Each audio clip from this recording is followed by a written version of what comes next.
Guys, I have been meaning to be making update videos on all the trouble I'm going to be causing, or the trouble that Chelsea Kane and Kelly Sue DeConnick are going to be unleashing upon the world with their ministry. But, as you can see, this shit was supposed to launch 4 days ago. But it hasn't. But I just wanted you to know, I've been working a lot this weekend, so I haven't been able to make some dumb stuff, but I assure you, I am out there in these streets, causing trouble. Number one, never wearing my seatbelt, because I'm not a fucking nerd. Always speeding. You know how everybody gets that grace 5 when you're just in town or whatever? I've been driving on the interstate, and I feel like on the interstate you get like a grace 10. But because we all know about the grace 10, I take another 10, or I take a 15 if I'm on my way home. I drove by the Memphis Pyramid today. I flipped that off, and you're like, Lindsay, how is that gonna cause some trouble? Well, because that may cause the ancient Egyptian gods of Memphis, Tennessee to come at me. Also the Bass Pro gods, because if you don't know, the Memphis Pyramid is a gigantic Bass Pro shop, which there's probably some irony in there. So I may be dealing with, ancient Egyptian bass gods or whatever, and that'll cause me trouble. And you know the old saying, fight trouble with trouble. Also, littered a banana. I don't like littering. I don't like being a litter bug, but I will litter a banana because I'll eat one when I'm like on my way somewhere, and I can't have a banana peel in my car. It's just, I like bananas, but that smell will just be in there. There's such a thing as too banana-y. So, I'm completely fine with that, littering a banana peel. That's troublesome, maybe for the environment. I tell myself it's biodegradable because, how is it not? But in Arkansas, tons of car accidents all the time. Let me just set the scene for you. You're in a car. You're looking at your phone. Then immediately something happened. You're in a car crash. You look over, your best friend's fucking dead. Second worst thing, you can't find your phone. It was literally right here, and now you can't find it? What the fuck? You gotta call somebody. You look out and you see another car. Everyone in that car is dead. Then you look in the street. You see two things. One, a car seat with no baby. Two, a banana peel. Holy shit. How do you not just laugh yourself to death? If I saw that, and then I saw a banana peel, I would laugh so hard. And then I would die, because it would be the trauma caused to my body, my mental state, and then the laughter, I wouldn't be able to support that. But I'm just saying, I'm in these streets, don't worry about it. So, enough of this terrible comedy routine. I gotta tell you, I need the ministry to get their shit together, because I feel like my trouble is not chipping away at that old patriarchy. And I could keep going on Chelsea Kane's and Kelly DeConnick's Twitter, and they're just talking about the Ford hearing. That's all they're talking about. Jesus Christ, I gotta tell you, I do listen to NPR, so I'm a bit of a piece of shit, when I'm not listening to podcasts or music. But I didn't know that she was going to testify yet. I just knew it was, it was in the air whether she was going to do it or not. But it was like she had to, because everybody knew her name already. So, they were going to harass you either way. So I get in my car at 9 in the morning, turn it on, and then I just hear, and then that's when he pushed me into the room. And I was like, what the fuck is this? It's too early. And then when I got in my car later at 4, Brett Kavanaugh was speaking. I was like, this shit is too exhausting, dude. We gotta split this shit up. But enough of this. Let's get into this good shit. Now, you know the deal with old man Hawkeye and me. I love it, so you're not gonna get the whole shebang. You're gonna get a little bit. I mean, you've already got, I'm putting my life on the line with these Egyptian fish gods dressed in Elvis Presley outfits. I could die at any moment. That's some bad juju. This cover is fantastic. These covers are pretty great. I haven't hung any of them up. I need to re-look through that. But let's just get in here.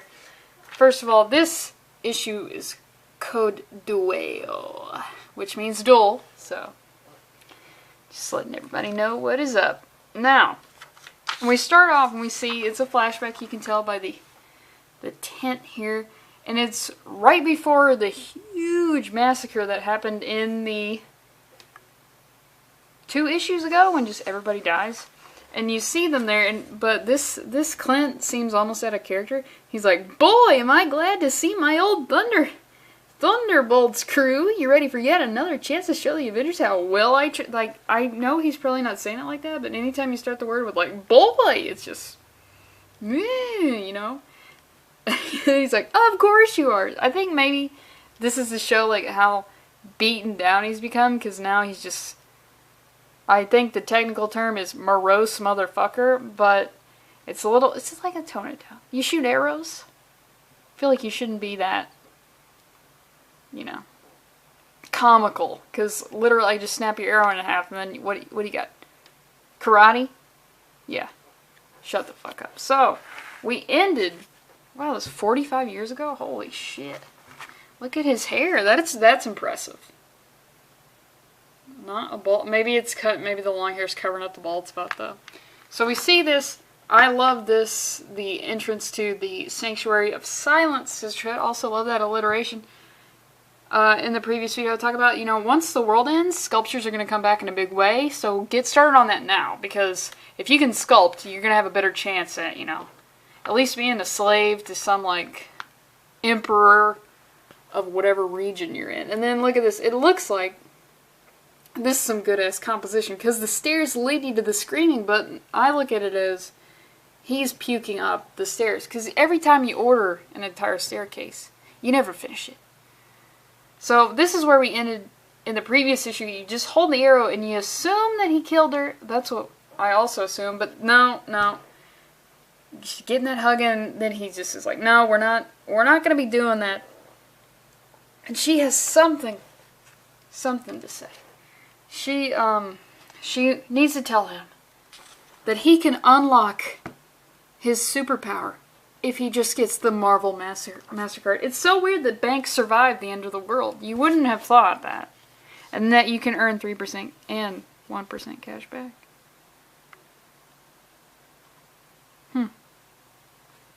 Wow, Songbird, that's like really weird that you brought that up. But, so she has this little thing where she writes on the pad a little bit, and she basically says that since the huge massacre, she came to the Sanctuary, she took this vow of silence, which just makes me think about how it doesn't happen all the time, but it happens enough that when I read this, I was like, oh, why is this a thing? Where someone does something incredibly amoral or unethical or out of character, and in order to punish themselves, they take a vow of silence. And we see that as such a sacrifice. But is it? Is it really? I mean, she's still communicating, because she has the pad. I mean, she sequestered herself with these other women who are silent, which I don't know how you got any women to agree to that, so kudos for that one. But it's just like, why is a vow of silence really that much of a punishment? Because they're going to use, I don't know. It's just one of those things where it's like, oh my god, she stopped speaking. But not really, because she's using the paper. It's just like, come on. Be a little bit more creative. If you're not going to communicate, don't communicate at all. And we see someone off screen says that Clint, he better start getting spiritual, because he's like, look, I'm not into this religious shit, because he's about to send him straight to hell. This beautiful stained glass here, but just because all the stuff in the news is making me think about like how many young boys just stared at a glass, stained glass, while they're just getting raped. Then it makes it a little less beautiful, but I mean, the way the sunlight's coming through, I think the rape might have been worth it. So we get some cool composition here. I'm not going to show it, but a lot of cool tricks where it looks like the arrow's coming off the page. Bullseye, he's walking, he's got some size out. Like you can see it. I'm not showing you this page, but you can see it, you know. And he's just cracking the arrows, and we get some really fantastic scenes, fighting scenes. And it's funny because Clint, he doesn't recognize him at first, because look, this Bullseye, he's got this Kano look going on, and Clint, he's losing his eyesight, so you're losing your eyesight, and then you're like, is that fucking Kano from Mortal Kombat? What? Why would he be fighting me? This isn't the tournament. Where's fucking Sonya? Where's Scorp? Like, what the fuck? But no, he's like, oh, you couldn't recognize me because I'm cosplaying as Kano pretty hard. And he's like, oh, I'll just aim for all the fleshy bits. He stabs him with an arrow. He's pulling it out. Bullseye's busting out kicks. And anytime a man starts use kicks in a fight, it's either going to be incredible or it's going to be the lamest shit of all time. But I think it's properly executed here. And we see, I don't want to show too much. Some more fighting between them. Okay, then I'm going to get into this. This has got some fantastic composition here. Look at this. Like, Marco Cicero. Got the sight on a bow and arrows. Got this. There were some more, like, really close-up ones. We got this side. Well, I mean, that composition could probably be a little better. You don't want your side, but, I mean, it's leading you. It's looking cool. And, Bullseye, the lines in this are so good. He says, do you have any idea how long it's been since I killed a real superhero? 41 years, 7 months, and 22 days. Now, I gotta assume, he said a real superhero, but, I would just think, like, Bullseye, it's the end of the world. I would think Bullseye would just have, like, a barn filled with orphans, and he trains them to be fighters, and then, because mutants would still be a thing, right? I mean, they're not eradicated, so at the very least, you got some really well-trained orphans, you give them a suit, and then you kill them. Because I feel like once you've got the taste for killing someone who calls himself a hero, you gotta do it. You gotta keep going. And it's revealed that he killed Daredevil with the size, but, you know, then he threw himself off a waterfall before I could cut his heart out for a trophy. This raises an excellent question. When you're killing a person and you want to collect a body part to put on a mantle, maybe wears a necklace, what body part should you choose? This guy, he's going heart. I think that's a bad choice. Number one, you can't wear it as a necklace, it's too heavy. It's kind of not that great looking, really, especially if it was really fatty, but Daredevil's heart wasn't going to be that fatty. But I think every time you got to go with the head.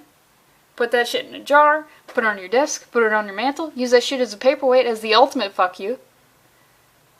But I think a really cooler option is just skin off their tattoos. Like, Russian prisoners. There's somewhere in Russia where they just study Russian tattoos because they have all this hidden symbolism and stuff that when they die, some of these guys will donate their tattoos, or these people can buy them. They literally just skin tattoos off people and preserve them in order to, like, preserve this really weird art form. It's like the tattoos symbolize what crime they did or whatever. And in Russian, like, gulags, if you have a tattoo that says you did this some sort of specific crime, and they can't, you know, fact check it, they'll take your tattoo, they'll skin it off you. Also, I have this book about Japanese tattoos, and people have donated their tattoos for that because, you know, they have those, like, 3/4 body suits, the Yakuza.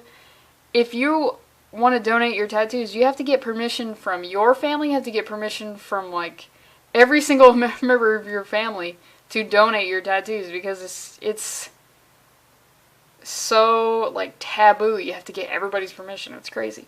But I'm going to say, just go for the head. Unless somebody had, like, a really recognizable something. But it's just, like, most people don't have a recognizable feature like that. Like, I wouldn't recognize fucking, The Rock's eyebrow without it on The Rock. So I'm just saying, just go for the head or a tattoo.